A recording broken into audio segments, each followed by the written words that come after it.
Dehors, un vent frais châtiait ceux qui osaient marcher dans la rue. Mais au coin du feu, Monsieur Blanc et son fils jouaient aux échecs, alors que la mère de l'enfant faisait du tricot dans un fauteuil. Avec ce temps, je pense que Maurice ne viendra pas. Concentre-toi sur le jeu, tu vas perdre. Pourquoi avons-nous décidé de vivre dans cet endroit maudit? Échec et mat, ha ha! Le bruit du portail se fit entendre. C'est lui, je n'y croyais plus. Voici le sergent Major Maurice. C'est un plaisir de vous rencontrer. Monsieur Blanc m'a beaucoup parlé de vous.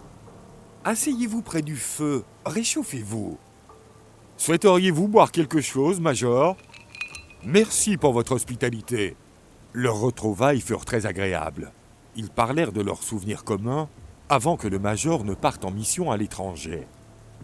Peut-être le whisky lui fit de l'effet, car les histoires du Major devinrent de plus en plus mélancoliques. Cela fait 20 ans que j'ai quitté ce monde-là. J'aurais aimé aller en Inde et connaître cet endroit exotique. Foutaise, vous étiez mieux ici. Parlez-nous encore de cette patte de singe que vous avez mentionnée dans vos lettres. Une patte de singe? Je l'ai amenée avec moi. Au premier coup d'œil, elle peut avoir l'air d'un souvenir banal. Mais les apparences sont souvent trompeuses. D'où Jésus? La femme recula, stupéfaite. Mais qu'est-ce qu'il y a de si particulier à son propos? Un grand fakir indien lui a jeté un sort il y a bien longtemps. Il voulait prouver que c'est le destin qui décide de la vie des hommes, et qu'en essayant d'intervenir, l'homme ne pouvait qu'attirer le mal. Les 3 premières personnes à posséder la patte de singe pourront voir 3 de leurs vœux se réaliser. Et pourquoi n'essayez-vous pas vous-même?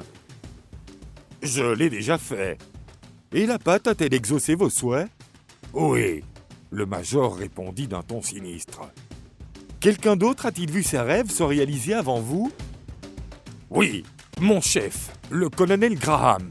Son dernier souhait fut de mourir. Et c'est ainsi que j'ai récupéré la patte.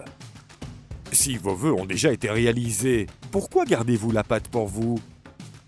Je suis un idiot. J'ai pensé que je pourrais la vendre à quelqu'un. Mais même les plus idiots ne voudraient pas acheter cet objet, pensant que je mentirais. Tout d'un coup, le Major lança sa patte dans le feu de cheminée. Non! Monsieur Blanc retira la patte des flammes. Il aurait mieux valu la laisser brûler. Si vous n'en voulez plus, je peux la garder. Mon vœu était de la détruire. Si vous voulez la garder, faites comme bon vous semble. Mais ne m'accusez pas pour ce qui pourrait se produire. J'ai envie de la garder, mais comment fonctionne-t-elle? Tenez-la tout simplement dans votre main droite et dites à haute voix ce que vous souhaitez lui demander. Mais il y aura des conséquences, je vous l'assure. Monsieur Blanc fut enchanté d'avoir récupéré la patte. Au moment du dîner, l'atmosphère mystérieuse s'était dissipée et l'ambiance était plus plaisante. Au moment de partir, le Major salua son ami, lui donnant un dernier conseil. Choisissez vos vœux avec soin. Juste après le départ du Major, toute la famille réagit au moment étrange qui venait de passer. Si l'histoire de la patte est vraie, tout comme les autres aventures qu'il a racontées pendant le dîner, il s'agit d'un objet vraiment incroyable. Il faut maintenant que je réfléchisse à mes vœux. Demande à devenir un empereur, puis ensuite à arrêter d'être dominé par ta femme.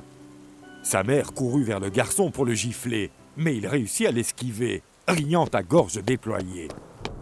Ce n'est pas chose facile. J'ai déjà tout ce que je désire, la santé et une famille heureuse. Alors demande au moins à la patte de payer l'hypothèque de notre maison, qui est de 200 livres, si je ne me trompe pas. Cela ne coûte rien d'essayer. Je veux 200 livres. À peine avait-il formulé sa demande que Monsieur Blanc cria et lâcha la patte, apeuré. Elle tomba sur le sol. Elle a bougé dans ma main. On aurait dit un serpent, et l'un des doigts semblait s'être tordu. Si tu le dis, mais je ne vois pas d'argent. Le père et le fils fumèrent la pipe avant d'aller se coucher. Le Major dit que les vœux ne se contentent pas d'être réalisés. L'objet de notre désir apparaît naturellement, même si cela peut sembler une coïncidence. Cela a été une soirée amusante, père, mais je vais aller me coucher. Il est déjà tard, et je dois travailler demain. Le jour suivant, la famille de Monsieur Blanc prit son petit déjeuner, tout en riant d'avoir été si naïf et d'avoir cru le major. « Sois prudent, père, quand tu sortiras. Tes 200 livres te tomberont peut-être sur la tête. » Mais ça ne fonctionne pas comme ça. Le major a dit que le souhait devait se réaliser dans des conditions normales. « Je vais à l'usine. Ne dépensez pas tout l'argent avant que je rentre. » Très drôle. Tu ne me crois peut-être pas, mais la pâte a bougé dans ma main, juste après que j'ai formulé ma demande. « Oui, bien sûr, très cher, » dit-elle en se moquant. Monsieur Blanc arrêta de sourire et décida de lire le journal, en étant plus très sûr de ce qui s'était passé. Au milieu de l'après-midi, Madame Blanc vit par la fenêtre 2 hommes devant sa maison, l'air hésitant. Ils se décidèrent finalement à frapper à la porte de la famille Blanc et furent accueillis par Madame Blanc. « Nous sommes ici au nom de Moe et Meggins. Quelque chose est-il arrivé à mon fils ? » « Malheureusement, nous ne vous apportons pas de bonnes nouvelles. »« Mon Dieu, qu'est-il arrivé ? Dites-le-moi enfin !»« Un terrible accident s'est produit et votre fils a été avalé par la machine. Tout s'est passé très vite. Il n'a pas souffert. » Madame Blanc tomba à genoux, soutenue par son mari. Mais ce qui suivit laissa Monsieur Blanc incrédule. « L'entreprise n'est pas responsable de l'accident, mais elle souhaiterait pouvoir compenser le chagrin de votre famille par un montant substantiel. » C'est à cet instant que Monsieur Blanc, choqué, ressentit un frisson intense le long de sa colonne vertébrale. Effrayé, il rassembla son courage et posa la question. « À combien s'élèverait cette somme ? » « 200 livres. » Lorsque Monsieur Blanc entendit le chiffre, il s'évanouit. L'enterrement du jeune homme eut lieu au nouveau cimetière, à quelques kilomètres de la maison de la famille Blanc. Ce fut une cérémonie simple et discrète. Le couple, encore très choqué, retourna chez lui. Le chemin était long, mais il n'était pas pressé de rentrer. Ils savaient que la douleur de ne pas retrouver leur fils chez eux serait insupportable. Les jours suivants, la mélancolie s'empara de Monsieur et Madame Blanc. Le couple échangea à peine quelques mots. Les jours semblaient plus longs. Cela faisait déjà plusieurs semaines que leur fils était décédé, et la nuit, le couple, insomniaque, regardait le plafond au-dessus du lit. Soudain, Madame Blanc sursauta. Son mari cria, apeuré. « La patte du singe !» Elle se leva, sortit rapidement de son lit, surprenant son mari. « Où est la patte ?» Madame Blanc cherchait désespérément la patte dans la pièce.